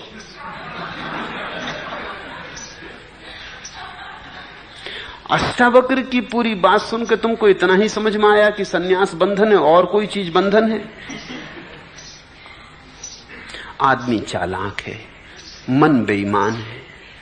मन बड़े हिसाब में रहता है, वो देखता अपने मतलब की बात निकाल लो। चलो ये तो बहुत ही अच्छा हुआ, झंझट से बचे। डरे डरे लेने की सोच रहे थे, ये अष्टावक्र अच्छे मिल गए रास्ते पर। उन्होंने खूब समझा दिया, ठीक समझा दिया, अब कभी भूल के सन्यास न लेंगे। अष्टावक्र से कुछ और सीखोगे। लोग मेरे पास आ जाते, वो कहते हैं अब ध्यान छोड़ दें, क्योंकि अष्टावक्र कहते हैं ध्यान में बंधन है। धन छोड़ोगे, पद छोड़ोगे, सिर्फ ध्यान, और ध्यान अभी लगा ही नहीं, छोड़ोगे खाक। ध्यान होता और तुम कहते छोड़ दें, तो मैं कहता छोड़ दो। मगर जिसका ध्यान लग गया वो कहेगा ही नहीं छोड़ने की बात, वो छोड़ने पकड़ने के बाहर गया। वो अष्टावक्र को समझ लेगा, आनंदित होगा, गदगद होगा। वो कहेगा ठीक, बिल्कुल बात यही तो है। ध्यान में ध्यान ही तो छूटता है, सन्यास में बंधन ही तो छूटते हैं। सन्यास कोई बंधन नहीं, ये तो केवल और सारे बंधनों को छोड़ने का एक उपाय है।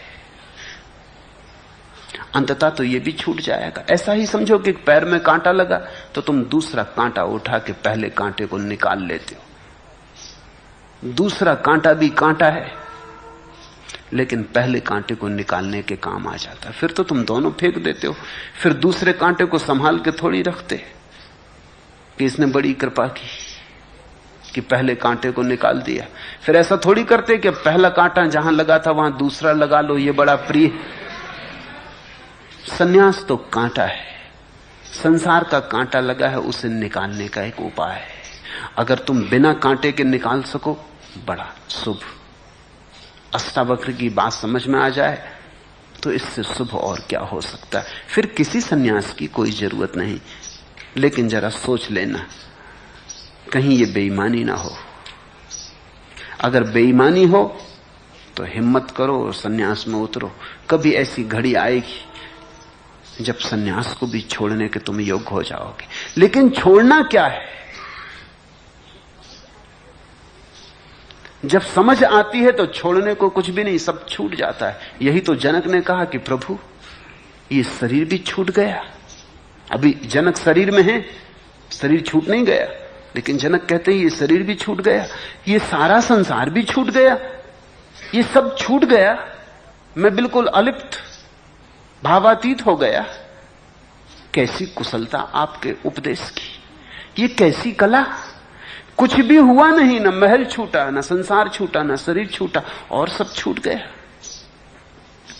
जिस दिन तुम समझोगे तो फिर कुछ छोड़ने को नहीं है, न संसार और न सन्यास। छोड़ने की बात ही उस आदमी की है जो सोचता है कुछ पकड़ने को है। त्याग भी भोग की छाया है। त्यागी भी भोगी का ही शीर्षासन करता हुआ रूप है। जब भोग जाता त्याग भी जाता, वो दोनों साथ रहते, साथ जाते। इसलिए तो तुम देखते हो भोगियों को त्यागियों के पैर पड़ते, वो साथ साथ है। आधा काम त्यागी कर रहे, आधा भोगी कर रहे, दोनों एक दूसरे के साथ जुड़े। न भोगी जी सकते त्यागी के बिना, न त्यागी जी सकते भोगी के बिना। तुमने देखा ये षड्यंत्र। एक आदमी मेरे पास आया, वो कहा कि ध्यान सीखना। सन्यासी थे, पुराने ढप के सन्यासी। तो मैंने कहा कि ठीक है, कल सुबह ध्यान में आ जाओ। उन्होंने कहा वो तो जरा मुश्किल है। मैंने कहा क्यों, इसमें क्या मुश्किल है? मुश्किल ये है कि ये मेरे साथ जो हैं, जब तक ये मेरे साथ ना आए मैं नहीं आ सकता, क्योंकि पैसा ये रखते हैं, पैसा मैं नहीं छूता। इनको सुबह कहीं और जाना है तो मैं कल सुबह तो ना आ सकूंगा। ये भी खूब मजा हुआ। पैसे की जरूरत तो तुम्हें है ही, फिर तुम अपनी जेब में रखोगी, दूसरे की जेब में, इससे क्या फर्क पड़ता है? और ये तो और बंधन हो गया। इससे तो वही ठीक जो अपनी जेब में रखते हैं, कम से कम जहां जाना है जा तो सकते।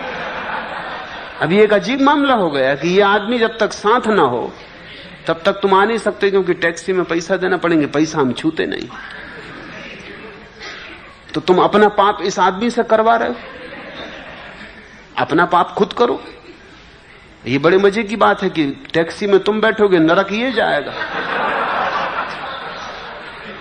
इस पे को दया करो। ये भोगी योगी का खूब जोड़। तुम्हारे सारे त्यागी भोगियों से बंधे जी रहे, और तुम्हारा भोगी भी त्यागियों से बंधा जी रहा, क्योंकि वो त्यागी के चरण छू के सोचता है आज त्यागी नहीं तो कम से कम त्यागी के चरण तो छूता हूं, चलो कुछ तो तृप्ति, कुछ तो किया। आज नहीं कल मैं भी त्यागी हो जाऊंगा, लेकिन अभी त्यागी की पूजा अर्चना तो करता हूं। जैन कहते हैं कहां जा रहे? साधु जी की सेवा करने जा रहे। सेवा करके सोचते हैं कि चलो कुछ तो लाभ अर्जन कर रहे हैं। उधर साधु बैठे, वो राह देख रहे हैं कि भोगी जी कब आए। इधर भोगी जी हैं, वो देखते हैं कि साधु जी कब गांव में पधारे, तो भोगी जी और साधु जी दोनों एक ही सिक्के के पहलू हैं। तुम जरा सोचो, अगर भोगी साधुओं के पास जाना बंद कर दें, कितने साधु वहां बैठे रहेंगे? वो सब भाग खड़े होंगे। कौन इंतजाम करेगा, कौन व्यवस्था करेगा? वो सब जा चुके होंगे। लेकिन भोगी साधु को संभालता है, साधु भोगी को संभाले रखता है। ये पारस्परिक है। वास्तविक ज्ञानी न तो त्यागी होता न भोगी होता। वो इतना ही जान लेता है कि मैं सिर्फ साक्षी हूं। अब पैसे दूसरे की जेब में रखो कि अपनी जेब में रखो, क्या फर्क पड़ता है? वो साक्षी है। हो तो साक्षी है, ना हो तो साक्षी है। गरीब हो तो साक्षी है, अमीर हो तो साक्षी है। साक्षी में थोड़ी गरीबी अमीरी से फर्क पड़ता है। क्या तुम सोचते हो भिखमंगा साक्षी होगा तो उसका साक्षीपन थोड़ा कम होगा, और सम्राट साक्षी होगा तो उसका साक्षीपन थोड़ा ज्यादा होगा? साक्षीपन कहीं कम ज्यादा होता है। गरीब हो कि अमीर, स्वस्थ हो कि अस्वस्थ, पढ़ा लिखा हो कि बेपढ़ा लिखा, सुंदर हो कि कुरूप, ख्याति नाम हो कि बदनाम, इससे कोई फर्क नहीं पड़ता। साक्षी कुछ ऐसी संपदा है जो सभी के भीतर बराबर है, उसमें कुछ कम ज्यादा नहीं होता। हर स्थिति के हम साक्षी हो सकते हैं, सफलता के, विफलता के, सम्मान के, अपमान के। साक्षी बनो, इतना ही अष्टावक्र का कहना है। लेकिन अगर पाओ कि कठिन है साक्षी बनना, और अभी तो विधि का उपयोग करना होगा, तो विधि का उपयोग करो, घबराओ मत। विधि का उपयोग कर करके तुम इस योग्य बनोगे कि विधि के भी साक्षी हो जाओगे। इसलिए तो मैं कहता हूं ध्यान करो, कोई फिक्र नहीं, क्योंकि मैं जानता हूं ध्यान न करने से तुम्हें साक्षी भाव नहीं आने वाला। ध्यान न करने से केवल तुम्हारे विचार चलेंगे। तो विकल्प ध्यान और साक्षी में थोड़ी है, विकल्प विचार और ध्यान में। समझे मेरी बात? तुम जब नहीं ध्यान करोगे, सुन लिया अष्टावक्र को, अष्टावक्र ने कहा ध्यान इत्यादि सब बंधन है, और बिल्कुल ठीक कहा, 100% ठीक कहा। तो तुमने ध्यान छोड़ दिया तो तुम क्या करोगे? साक्षी हो जाओगे। उस समय तुम वही कूड़ा करकट विचार दोहराओगे। तो ये तो बड़े मजे की बात हुई। ये तो अष्टावक्र के कारण तुम और भी संसार में गिरे। ये तो सीढ़ी जिससे चढ़ना थी तुमने नरक में उतरने के लिए लगा ली। सीढ़ी वही है। मैं तुमसे कहता हूं ध्यान करो, क्योंकि अभी तुम्हारे सामने विकल्प ध्यान और विचार इसका है। अभी साक्षी का तो तुम्हारे सामने विकल्प नहीं है। हां, जब ध्यान कर करके विचार समाप्त हो जाएगा तब एक नया विकल्प आएगा कि अब चुनना है साक्षी या ध्यान। तब साक्षी चुनना और ध्यान को भी छोड़ देना। अभी अगर तुमने तय किया कि सन्यास नहीं लेना है तो तुम संसारी रहोगे। अभी विकल्प सन्यास और संसार में। अभी मैं कहता हूं लो सन्यास, फिर एक दिन ऐसी घड़ी आएगी कि विकल्प संसार और सन्यास का नहीं रह जाएगा। सन्यास तो गया, संसार रह गया। तब परम सन्यास और सन्यास का विकल्प होगा। तब मैं तुमसे कहूंगा जाने दो सन्यास, अब डूबो परम सन्यास में। हां, अगर तुम क्षण भर में जनक जैसे जा सकते हो तो मैं बाधा देने वाला नहीं। तुम सुखी हो जाओ, सुखी भव। न हो पाओ तो इसमें कोई और निर्णय करेगा नहीं, तुम ही निर्णय करना कि अगर सुखी नहीं हो पा रहे तो फिर कुछ करना जरूरी है।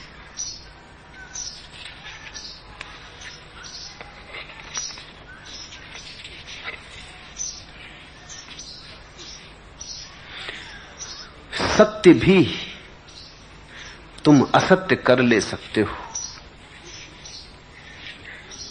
और फूल भी तुम्हारे लिए कांटे बन सकते हैं। तुम पे निर्भर है। उजियारे में नैन मूंद कर भाग नहीं, मेरे भोले मन डगरें सब अनजानी है। पथ में मिलते सूल सिला, भीनी भीनी गंध देखकर सुमनों का विश्वास न कर। तुम जरा ख्याल करना, जाग के कदम उठाना, क्योंकि तुम जो कदम उठाओगे वो कहीं भीनी भीनी गंध को देखकर ही मत उठा लेना। पथ में मिलते सूल शिखा, सूल शिला, भीनी भीनी गंध देखकर सुमनों का विश्वास न कर। वो जो तुम्हें भीनी गंध मिलती है, ख्याल कर लेना वो कहीं तुम्हारी आरोपित ही ना हो,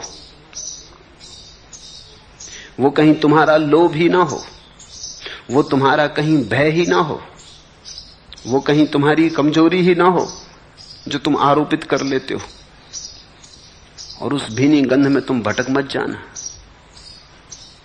बड़ा सुगम है कुछ ना करना। सुन के ऐसा लगता है, लेकिन जब करने चलोगे कुछ न करना, तो इससे ज्यादा कठिन और कोई बात नहीं। सुन के तो साक्षी की बात कितनी सरल लगती कि कुछ नहीं करना, सिर्फ देखना है। जब करने चलोगे तब पाओगे अरे ये तो बड़ी दुस्तर है। ऐसा करना कि अपनी घड़ी को लेके बैठ जाना। सेकंड का कांटा 1 मिनट में चक्कर लगा लेता है। तुम उस सेकंड के कांटे पर नजर रखना और कोशिश करना कि मैं साक्षी हूं इस सेकंड के कांटे का और साक्षी रहूंगा। तुम पाओगे 2-4 सेकंड चले गया साक्षी, कोई दूसरा विचार आ गया, भूल ही गए। फिर झटका लगेगा कि अरे ये कांटा तो आगे सरक गया। फिर 2-4 सेकंड साक्षी रहे, फिर भूल गए। 1 मिनट पूरे होने में तुम 2-4-10 डुबकियां खाओगे। 1 मिनट भी साक्षी नहीं रह सकते हो तो अभी साक्षी का तो सवाल ही नहीं। अभी तो तुम विचार और ध्यान में चुनो, फिर धीरे धीरे ध्यान और साक्षी में चुनाव करना संभव हो जाएगा।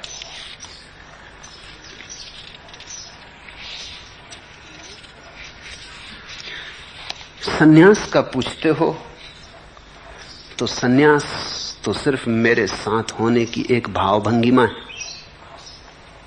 ये बंधन नहीं है, तुम मुझसे बंध नहीं रहे हो। मैं तुम्हें कोई अनुशासन नहीं दे रहा हूं, कोई मर्यादा नहीं दे रहा हूं। मैं तुमसे कह नहीं रहा कब उठो, क्या खाओ, क्या पियो, क्या करो, क्या ना करो। मैं तुमसे इतना ही कह रहा हूं कि साक्षी रहो। मैं तुमसे इतना ही कह रहा हूं कि मेरा हाथ मौजूद है, मेरे हाथ में हाथ गहो। शायद 2 कदम मेरे साथ चल लो तो मेरी बीमारी तुम्हें भी लग जाए। संक्रामक है ये बीमारी। बुद्ध के साथ थोड़ी देर चल लो तो तुम उनके रंग में थोड़े रंग जाओगे, एकदम बच नहीं सकते। थोड़ी गंध उनकी तुम में से भी आने लगेगी। बगीचे से गुजर जाओ तो तुम्हारे कपड़ों में भी फूलों की गंध आ जाती। फूल छुए भी नहीं तो भी। सन्यास तो मेरे साथ चलने की थोड़ी हिम्मत है, थोड़ी भावभंगिमा। ये तो मेरे प्रेम में पड़ना है। इस प्रेम की पूरी प्रक्रिया यही है कि तुम्हें मुक्त करने के लिए मैं आयोजन कर रहा हूं। तुम मेरे साथ चलो तो मुक्ति की गंध तुम्हें देना चाहता हूं।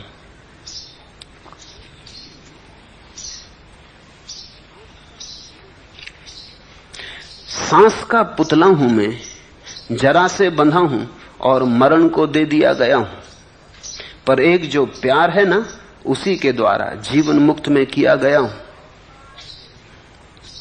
काल की दुर्वह गदा को एक कौतुक भरा बाल क्षण तौलता है। हो क्या तुम? सांस का पुतला हूं मैं, जरा से बंधा हूं और मरण को दे दिया गया हूं। जन्म और मृत्यु, बस यही तो हो तुम। सांस आई और गई, इसके बीच की थोड़ी सी कथा है, थोड़ा सा नाटक है। इसमें अगर कुछ भी है जो तुम्हें पार ले जा सकता है मृत्यु के और जन्म के, पर एक जो प्यार है ना, उसी के द्वारा जीवन मुक्त में किया गया हूं। अगर जन्म और मरण के बीच प्यार घट जाए, सन्यास तो मेरे साथ प्रेम में पड़ना है, इससे ज्यादा कुछ भी नहीं। बस इतना ही, इतनी ही परिभाषा। अगर तुम मेरे साथ प्रेम में हो और थोड़ी दूर चलने को राजी हो तो वो थोड़ी दूर चलना तुम्हें बहुत दूर ले जाने वाला सिद्ध होगा। और बाकी तो सब ऊपर की बातें हैं कि तुमने कपड़े बदल लिए, कि माला डाल ली। वो तो केवल तुम में साहस जगे और तुम्हें आत्मस्मरण रहे इसलिए। वो तो केवल बाहर की शुरुआत है, फिर भीतर बहुत कुछ घटता है। तुम जिनको देख रहे हो गैरिक वस्त्रों में रंगे हुए, उनके सिर्फ गैरिक वस्त्र ही मत देखना, थोड़े उनके हृदय में झांकना, तो तुम वहां पाओगे प्रेम की एक नई धारा का आविर्भाव हो रहा है। पर एक जो प्यार है ना, उसी के द्वारा जीवन मुक्त में किया गया हूं।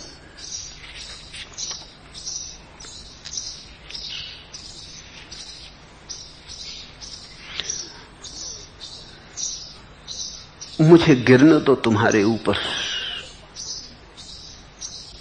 अभी तुम अगर पाषाण भी हो तो फिक्र मत करो, ये जलधार तुम्हारे पाषाण को काट डालेगी।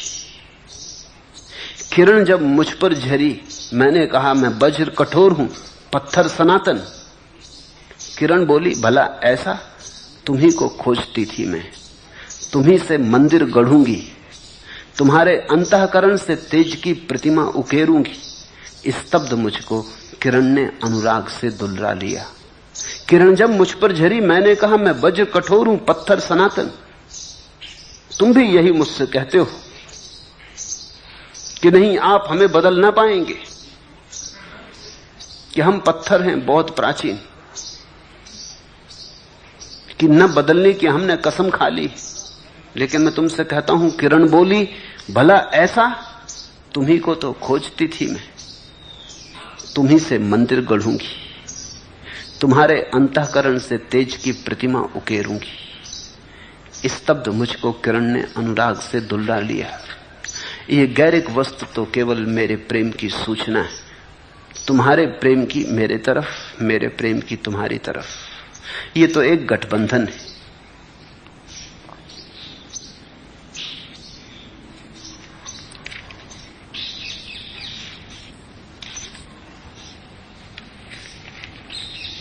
आखिरी प्रश्न।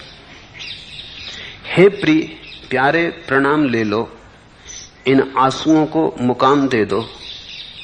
तुमने तो भर दी है झोली, फिर भी मैं कोरी की कोरी।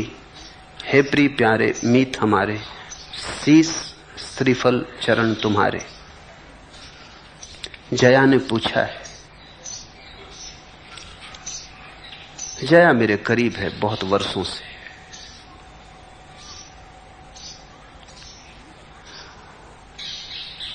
ठीक मीरा जैसा हृदय है उसके पास,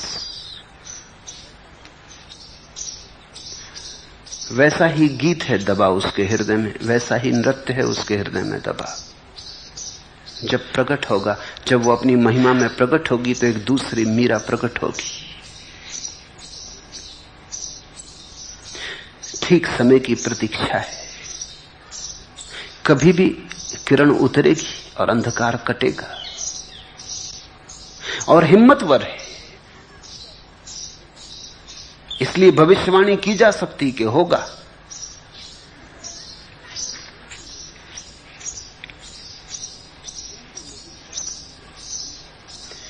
किंतु नहीं क्या यही धुंध है सदावर्त, जिसमें निरंतर तुम्हारी करुणा बटती रहती है दिनयाम। कभी झांक जाने वाली छाया ही अंतिम भाषा संभव नाम। करुणाधाम बीज मंत्र यह, सार सूत्र यह, गहराई का एक यही परिमाण, हमारा यही प्रणाम। धुंध ढकी कितनी गहरी वापिका तुम्हारी, लघु अंजलि हमारी।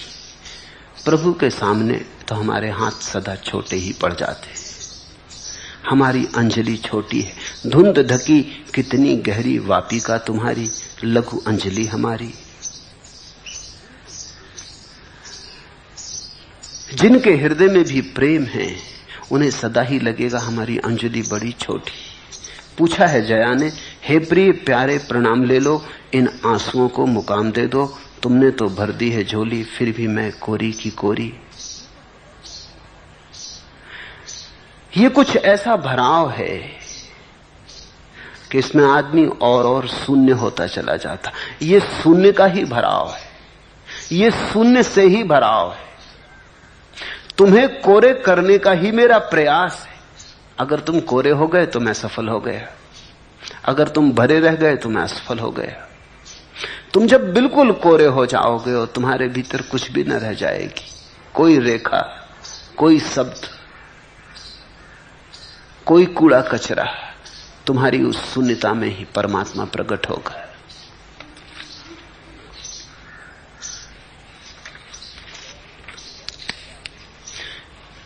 जया से कहूंगा, जा आत्मा जा, कन्या वधु का उसकी अनुगा, वह महाशून्य ही अब तेरा पथ, वह महाशून्य ही अब तेरा पथ। लक्ष्य अन्न जल पावक, लक्ष्य अन्न जल पालक पति, आलोक धर्म तुझको वह एकमात्र सरसाएगा। ओ आत्मारी तू गई वरी, ओ संप्रक्ता ओ परिणीता, महाशून्य के साथ भावने तेरी रची गई, महाशून्य के साथ भावरें तेरी रची गई। ये रिक्त होना, ये कोरा होता जाना, महाशून्य के साथ भावरों का रच जाना है। नाचते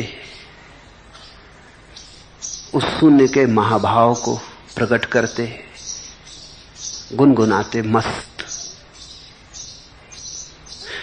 खोते जाना है। होते जाने का एक ही उपाय है, खोते जाना है। यहां तुम पूरे शून्य हुए कि वहां परमात्मा पूरी तरह उतरा, तुम ही बाधा हो, इसलिए घबराओ मत।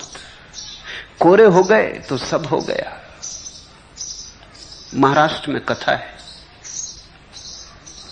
कि एक नाथ ने निवृत्तिनाथ को पत्र लिखा, कोरा कागज, कुछ लिखा नहीं। निवृत्तिनाथ ने बड़े गौर से पढ़ा, कोरा कागज, पढ़ने को वहां कुछ था भी नहीं। खूब पढ़ा, बार बार पढ़ा, फिर पढ़ा। पास मुक्ताबाई बैठी थी, फिर उसे दिया, फिर उसने पढ़ा, उसके तो आंसू बहने लगे, वो तो गदगद हो गई। और लोग मौजूद थे, वो कहने लगे ये बड़ा पागलपन हुआ। पहले तो एक नाथ पागल कि कोरा कागज भेजा, चिट्ठी कुछ लिखा तो हो। फिर ये निवृत्तिनाथ पागल कि पढ़ रहा है, एक बार ही नहीं बार बार पढ़ रहा है। फिर हद मजा कि ये मुक्ताबाई, ये गदगद होके आंसू बहने लगे।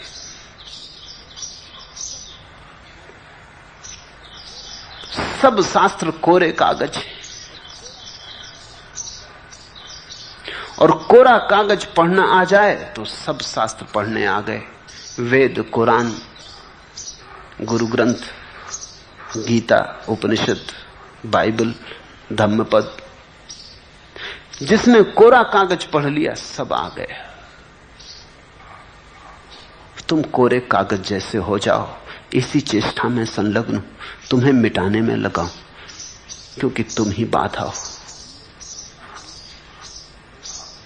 अरियो आत्मारी, कन्या बोली कुंवारी, महाशून्य के साथ भावरें तेरी रची गई।